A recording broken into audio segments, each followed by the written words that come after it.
안녕하세요, 맥가이버 TV입니다. 이번에 지금 제작할 기계는 트랙터에다가 뒤에다 장착을 해가지고 내가 원하는 위치에 어디든 이렇게 이동을 해가지고 바로 자유롭게 장작을 팰 수 있는 유압도끼 본체를 만들 거예요.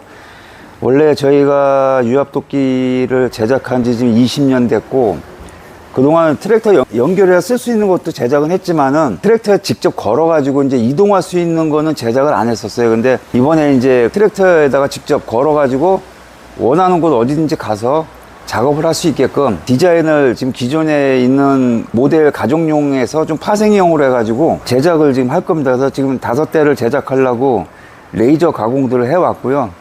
그리고 이제 모형 절단을 이제 또 바닥 작업판 같은 거라든지 그 보강매다 같은 거는 이제 철판이 좀 약간 두꺼운 거는 그 산소 모형 절단을 따고 그렇게 해서 이제 제작을 할 거고요. 그리고 지금 이게 마력수마다 핀 사이즈가 좀 틀려요. 근데 지금 제작하는 거는 상황에 맞춰 이제 핀을 바꿀 수 있게끔 이제 제작을 할 거고요. 그리고 저희가 지금 100마력짜리 트랙터를 갖고 있는데 그 기준점을 일단 잡아가지고 제작을 이제 할 겁니다. 그래서 이 제품은 판매를 할 거예요. 판매를 할 목적으로 이제 제작을 하는 거고, 그리고 이제 그 제작이 다 끝나고 나서 실질적으로 이제 장작을 뽀개는 모습까지 영상에 다 담아서 올려드리겠습니다. 자, 그러면 재료를 일단 레이저로 가공은 해왔지만 절곡은 아직 안 된 상태예요. 그래서 가공업체가 절곡까지 가능하지만 저희가 절곡기가 있기 때문에 굳이 그것까지 거기서 가공비를 줘가면서 가공할 필요가 없기 때문에 저희는 항상 이렇게 레이저만 따와요. 따오고 나서 저희가 이제 절곡 작업은 저희가 하는 건데, 일단 상판, 실린더가 꽂히는 상판하고, 그리고 이제 트랙터에 연결되는 핀 자리에 브라켓 같은 것들을 일단 절곡을 하겠습니다.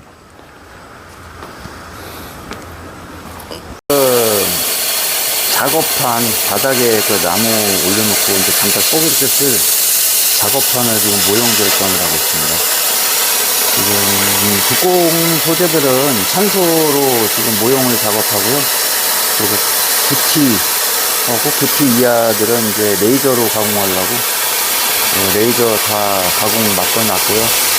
지금은 이제 두꺼운 것도 12T급이나 그 이상들은 모형 절단으로 지금 하고 있습니다. 지금은 유압도끼 상판, 실린더가 꽂히는 상판 부위에 보강제를 모형 따고 있습니다. 보강제를 꼭 대줘야 되거든요. 안 그러면은 기계가 자기 힘을 못 이겨요.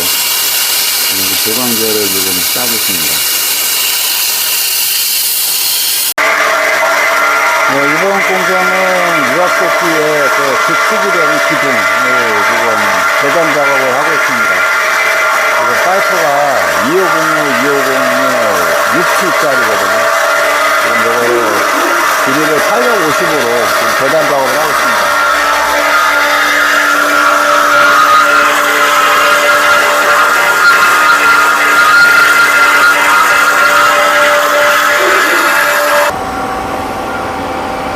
지금 철판이 이거는 9mm입니다. 9mm, 9T.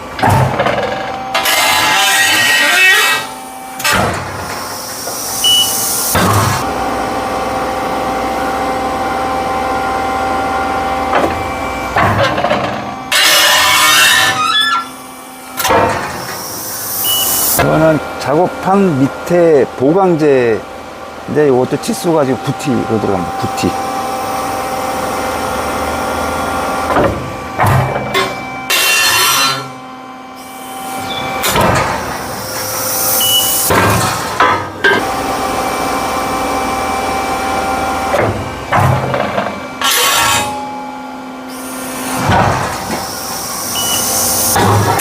지금 핀부싱 재단 작업 중입니다.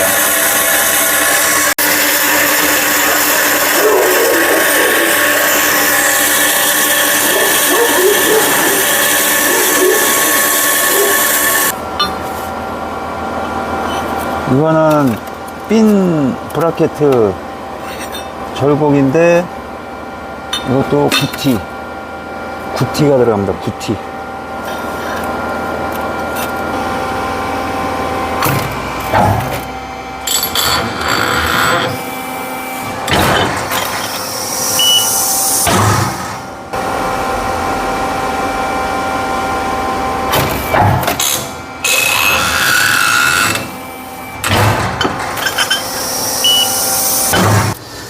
지금 선반하고 밀링기로 링크 핀을 지금 다 가공을 했어요. 이건 링크 부싱, 그리고 링크 핀, 여기 링크 꽂혀지게 상부 하부 거, 그리고 키는 이런 식으로 채울 수 있게끔 이렇게 지금 다 5대분 10개 양 사이드 하부 링크 거, 그리고 상부 링크 거 5개 지금 작업이 됐고요. 그리고 이제 상부 링크 잡아주는 브라켓을 이제 용접을 할 거예요. 근데 이게 철판 두께가 6mm인데 보강제 6mm를 다시 T자로 양쪽에 대서 보강을 할 거거든요. 그래서 지금 T자로 보강제를 놓기 위해서 하나하나씩 각자로 재가면서 하면 시간이 걸리니까 지금 제가 이렇게 틀을 만들었어요. 틀을 만들어 갖고 맞춰서 바로 떼우기만 하면 되게끔. 용접은 지금 레이저로 떼우는 거고요. CO2보다는 6mm이기 때문에 레이저로 떼우는 게 훨씬 더 깔끔하거든요. 비드도 이쁘게 나오고 간단하기도 하고.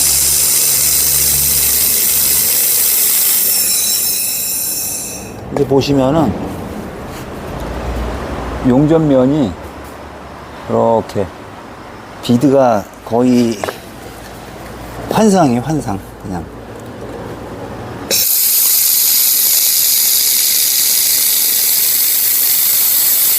사실 얇은 철판 떼울 때 레이저가 좋은 건 아시는 분들은 다 알지만은 좀 너무 비싸요. 용접기가 사실 쉽게 구입해서 가지고 있을 수 있는 그런 용접기는 아니에요. 사실은.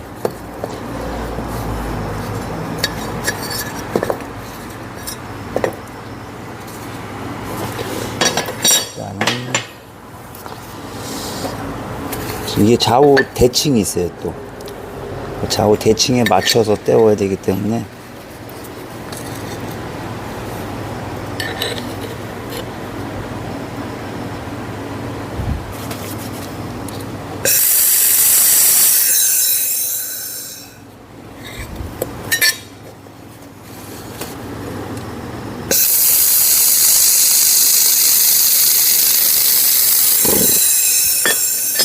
제가 이 나무 위에다 대고 떼어놓은 이유는 철판에다 떼우면은 모재하고 밑에 바닥재 철판하고 같이 용접이 돼버려요. 레이저는. CO2는 안 되는데 레이저는 그게 돼요. 그래서 꼭 나무 같은 데 올려놓고 떼워야 돼, 이거를. 자, 이제 아까 요거는 반대예요. 좌우 대칭해서. 얘는 얘 거. 이거 잘 떼워야 돼요, 보면서. 이런 식으로 이제 링크가 걸리는데 상황에 따라서 모델 마력수에 따라서 이 핀이 사이즈가 틀려지기 때문에 핀 사이즈를 좀 맞추기 용이하게 일부러 2개를 만들었어요. 2개를 만들었고 이게 지금 100마력 기준인데 뭐 70마력이나 뭐 50마력 이하짜리는 이 핀이 더 가는 걸로 알고 있거든요. 그러면 다시 핀을 맞춰서 이렇게 끼워서 쓸 수 있게끔 교체용으로 지금 그렇게 제작 중입니다. 지금. 그리고 얘는 하브링크 건데 지금 이렇게 방향으로 떼어질 거예요. 이렇게 얘도 레이저를 한번 떼어보겠습니다. 얘는 공간이 좀 있어 가지고 CO2로 떼우는 게 좋을 것 같아요. CO2로.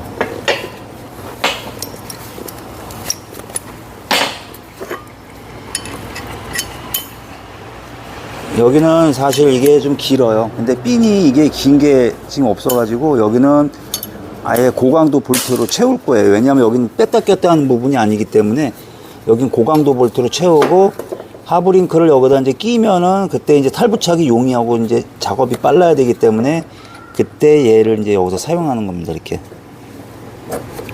이렇게. 자, 그러면 이제 용접 작업을 계속 시작하겠습니다. 네, 지금 링크 부싱을 이렇게 다 용접을 했고요. 다 용접을 했어요. 이렇게 레이저로 그냥 안팎으로 다 용접했고요. 그리고 이 하브링크, 요건 상부링크.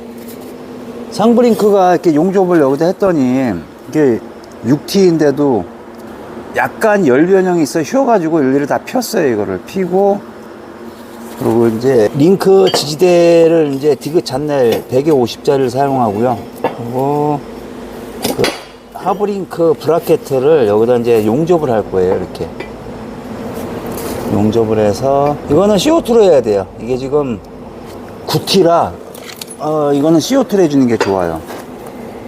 일단 가접을 먼저 하고,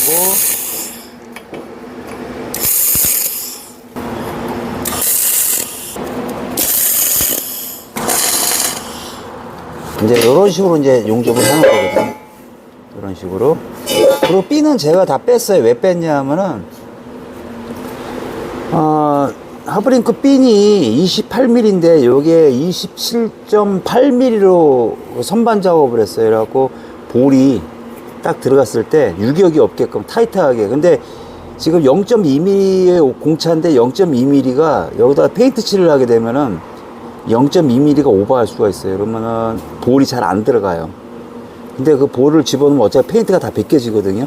그렇기 때문에 이거는 집어넣지 않은 상태에서 기계를 다 제작 끝나고 나서 나중에 출고할 때, 그때 이제 여기다 꽂아가지고 출고를 할 겁니다. 이렇게 꽂아서 볼트 다 체결해 가지고 고강도 6강렌치 고강도 볼트를 써가지고 흑볼트를 써가지고 그때 출고할 거예요. 이렇게 이 상태로 나가게. 그래서 녹이 나면 안 되니까 기름을 발라가지고 녹이 안 나게 방청작용을 시킨 다음에, 그리고 이제 출고될 때 그때 이제 보낼 겁니다. 이거 다 빼놨어요 지금.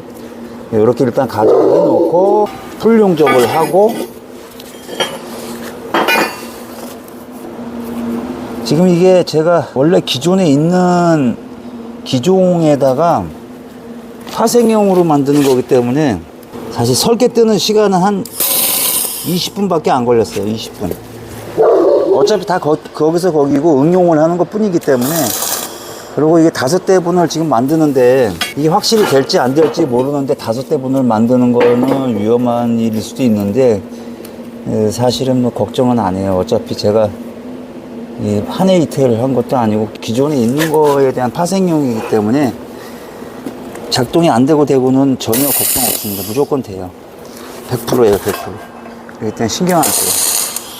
그래서 지금 5대분을 아예 그냥 지금 만드는 거예요, 그냥. 원리상 그냥 작동이 안 되거나 뭐 문제가 발생할 이유는 전혀 없어요.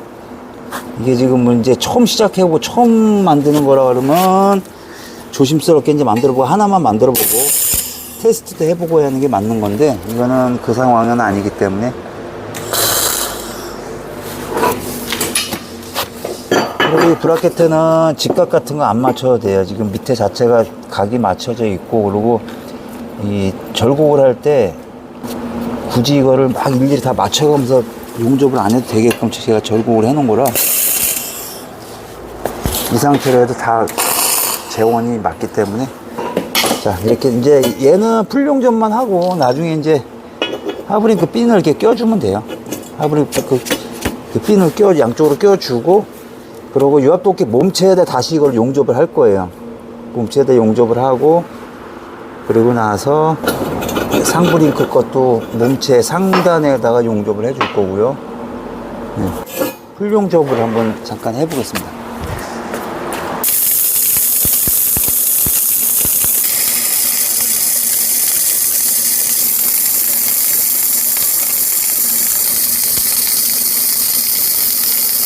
이거는 사실 링크 부분이고, 그리고 이게 본체 무게가 사실 이렇게 많이 안 나가요. 많이 안 나가기 때문에 이 정도만 용접해 놔도 절대 문제가 발생될 일은 없습니다. 문제가 발생될 일 없기 때문에 이 정도까지 용접을 해서 마무리를 짓겠습니다. 네, 지금 하브링크를 지금 다 용접이 끝났고요. 이런 식으로 지금 용접을 다 끝내놨고요. 그리고 이번에는 이제 상부 실린더가 꽂히는 상부체를 갖다가 이제 보강 용접을 할 겁니다. 근데 지금 모든 철판들이 공통점인 게, 절곡을 하면요, 이게 절곡을 90도 이렇게 했잖아요. 절곡한 부분에 보면은 안쪽 인코너 인코노 쪽은 항상 철판이 이 단면, 절개면 단면보다 좀 약간 더 돌출이 돼요. 꺾이는 과정에서. 그렇기 때문에 보강재 자체를 이렇게 딱 여기다가 맞대가지고 용접을 할 거예요. 용접을 할 건데, 항상 모든 두꺼운 철판들은 이렇게 코너가 90도 코너가 안쪽 인코노에 돌출이 돼요. 지금 이거 같은 경우도 한 1.2mm, 한 거의 1.5mm 가까이 지금 돌출이 했어요. 튀어나와서.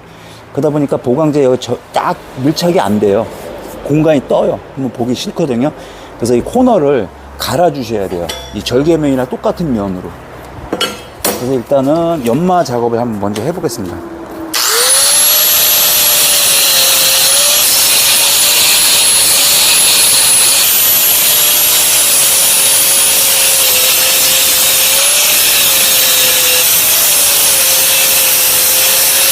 제가 연마하기 전에 이렇게 붙였을 때는 이음새가 다 떴었거든요. 지금은 거의 붙어 있어요. 지금은 뭐 한 0.1mm나 떴을까? 네, 0.1mm. 아까는 1.2에서 1.5 정도, 5mm 정도 떴었는데, 지금은 이제 붙어 있어요. 이런 상태로 해서 전면을 이제 구티로 보강을 해줄 거예요. 왜냐하면 이게 U자, B읍자 형식의 D자로 지금 굴곡이 되어 있는 건데, 이 상태에서 실린더를 꽂고 그냥 쓰게 되면은 힘이, 지금 이 제품 같은 경우는 유압 압력이 150kg로 만약에 세팅되었을 때만 해도 실린더가 내경 90이라 압력이 9.5톤이 나와요. 실제 9.5톤. 그러니까 지금 이거 압력 구하는 공식도 모르면서 그냥 막, 이거 몇 톤 나온다고 막 20톤, 30톤 그러고 막 유튜브 방송하시는 분들도 많더라고요. 유압 압력은 구하면 돼요. 공식적으로. 자기 생각을 갖다가 마치 실제로 그 톤수가 나오는 것처럼 이렇게 방송하시는 분들이 많아요. 제가 봤을 때는. 유압 압력 구하는 공식 간단해요. 이거 초등학생도 할 수 있어요. 전자계산기 하나만 있으면 금방 구하거든요. 그 자기의 생각을 마치 사실인 것처럼 방송을 하는 거는 좀 그건 잘못된 것 같아요. 왜냐하면 그 오판된 그 지식을 다른 사람들도 이게 사실인 거로 믿고서 그렇게 생각을 할 수가 있기 때문에, 지금 베이스 상판 구티, 보강재 구티. 근데 보강이 이거로 끝나는 게 아니에요. 이것도 구티인데 이거를 중간쯤에 다시 하나 허리에다 또 대줄 거예요. 그리고 여기 실린더 꽂히는 부분인데, 실린더 꽂히는 부분을 그쪽도 다시 또 보강을 해줄 거고요. 이 보강이 상당히 중요해요. 지금 요거를 일단 가접을 일단 해보겠습니다.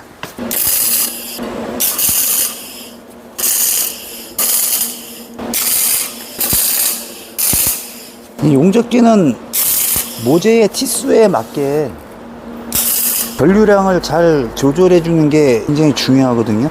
근데 이제 이렇게 경험이 이게 오래 되다 보면은 느낌으로 와요. 사실 뭐 공식적으로 꼭 이론학적으로 이렇게 꼭 생각을 하지 않아도 느낌이라는 게 와요. 이렇게 떼어보면, 내가 지금 몇 T를 떼어야 된다고 생각하면은 전류량을 몇에 맞춰야 되는지가 느낌이 오거든요.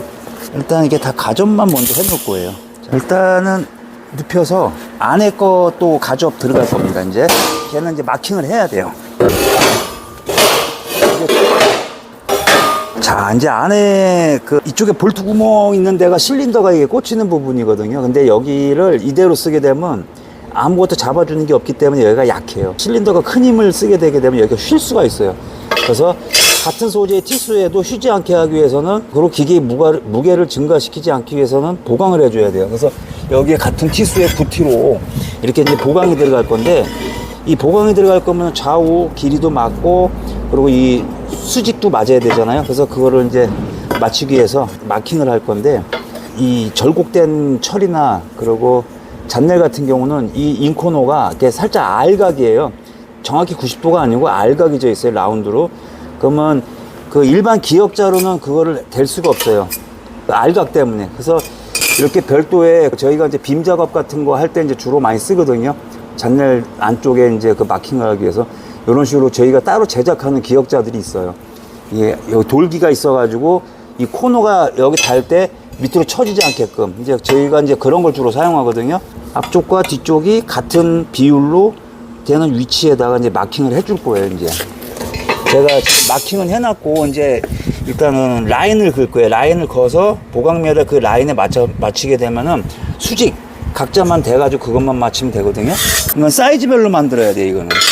왜냐하면 사이즈가 다 각기 다른 것들을 갖다가 작업을 해야 되기 때문에 사이즈별로 이런 건 여러 개를 만들어 놔야 쓸 수가 있어요.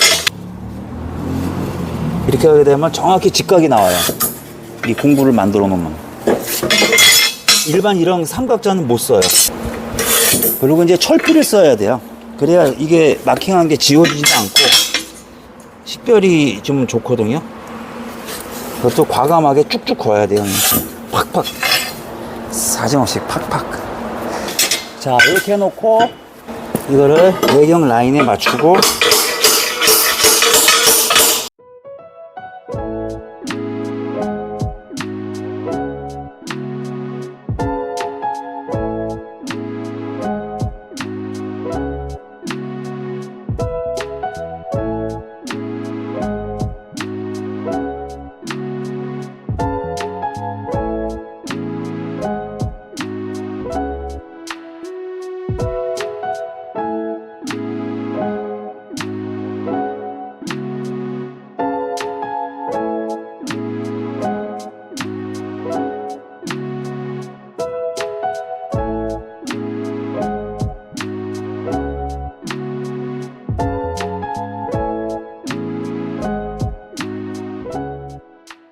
네, 지금 태그 작업이 다 끝났고요. 그리고 이제 실린더 꽂히는 부위 전면 거, 후면 거 보강 태그 작업하고, 그리고 이제 그 실린더 꽂히는 부분에 플랜치 보강 한 장 9mm 더 들어갔고요. 그래서 이 부위는 9mm가 두 장이 격이 되기 때문에 18mm예요. 지금 18mm인데 여기를 왜 보강을 해줘야 되냐면은 옹이가 있는 나무를 이렇게 뻐갤 때 실린더가 옆으로 꺾이는 힘이 발생을 해요. 그러니까 옹이 결이 옆으로 이렇게 사선으로 돼 있기 때문에. 그러면은 실린더가 옆으로 쉬는 현상이 그게 뭐 500kg, 600kg 그런 힘 개념이 아니라 뭐 심지어 진짜 심할 땐 5톤, 6톤의 그 힘이 작용을 해요. 옆으로 미는 힘이.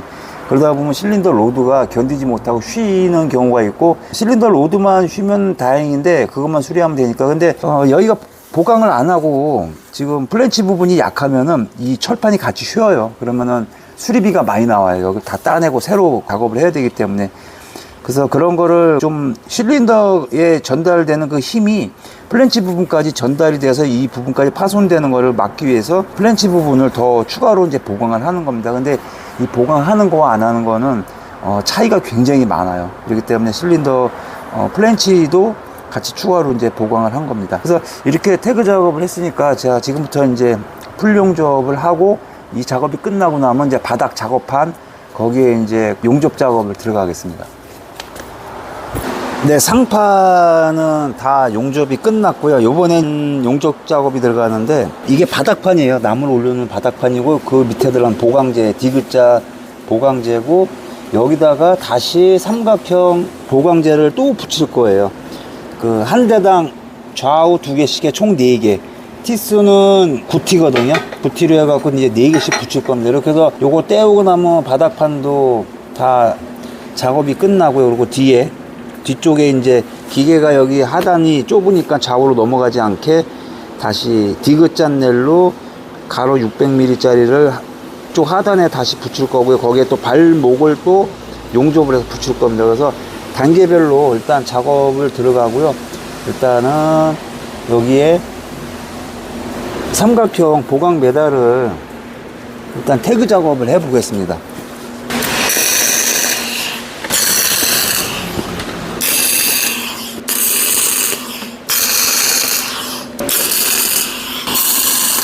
네, 바닥판 용접이 작업이 다 끝났고요. 그리고 이번에는 뒤에 이게 보면은 이게 받침대 역할을 하는 거거든요. 기계가 지금 가운데 부분이 디귿자로 250mm 밖에 안 되기 때문에 기계가 좌우로 넘어지지 않게 받침대를 이제 뒤쪽에다가 설치해 줄 겁니다.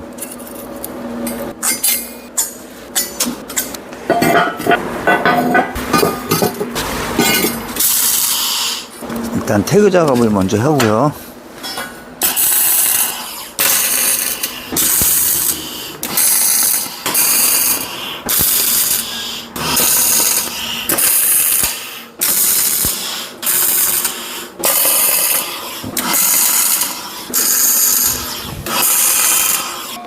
이제 발목을 달을 거예요. 발목을 어떻게 달 것이냐. 이렇게 지금 전면 후면을 철판을 절곡을 해서 만들었고요. 이거는 전면 거, 이거는 후면 거.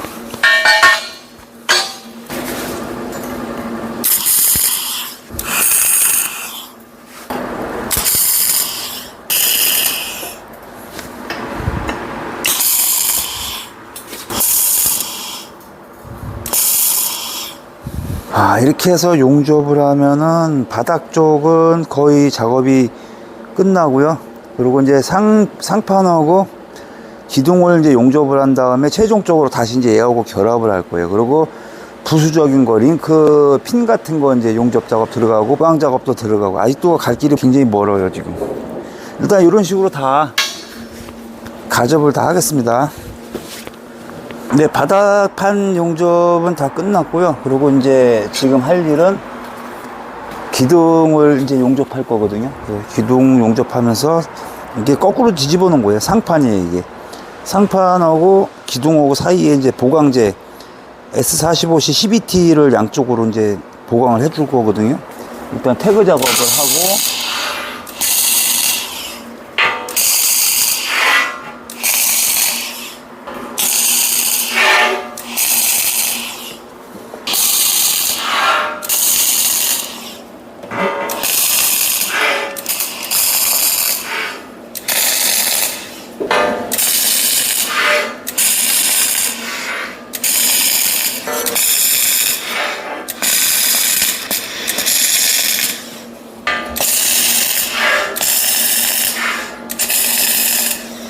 자, 보강은 무조건 꼭 대줘야 되는 거예요, 이거는. 안 그러면은 기둥이 못 견뎌요.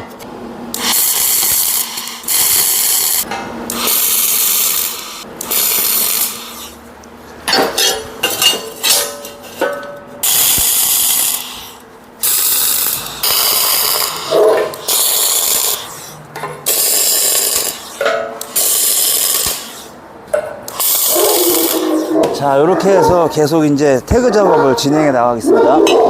자, 지금 작업하다가 용접선이 다 떨어졌어요. 그래서 이제 용접봉을 교체해야 되는데, 그 용접봉 혹시 이거 용접기 새로 사셔갖고 용접봉 교체 안 해보신 분들 혹시 도움되시라고 용접봉 교체하는 거 하나 보여드리겠습니다. 이게 용접봉을 먼저 새 거를 이렇게 비닐 피복을 벗기고요. 벗기면은, 자, 그러면 용접선이 이게 방향이 있어요. 지금 얘는 여기서 봤을 때 시계 방향으로 좀 감겨 있어요. 시계 방향으로 감겨 있는 상태에서 껴야 돼요. 반대 방향으로 감겨 있는 끼면 안 돼요. 안 맞아요, 롤하고. 자, 그리고 몸체에 있는 거 일단 얘를 빼야 돼요. 이제 저희 같은 경우는 이동은 편하게 바퀴를 달았거든요. 일단 바퀴를 먼저 빼고요. 바퀴는 핀만 빼면 바로 빠지게 만들었고요. 그리고 용접봉 빈 거를 이제 고리를 제껴서 빼시면 돼요. 이건 앞으로 제끼고 이렇게 빼고, 그리고 얘를 여기다, 저희 같은 경우는 여기다 받쳐야 돼요. 그리고 얘를 이제 끼면 돼요, 바로. 근데 이게 키홈이 있어요. 여기 보면 롤에 이 키홈하고 여기 용접기에도 용접봉에도 홈이 있거든요. 이걸 맞춰 끼시면 돼요. 그래야 거기가 걸려서 돌아가는 거거든요.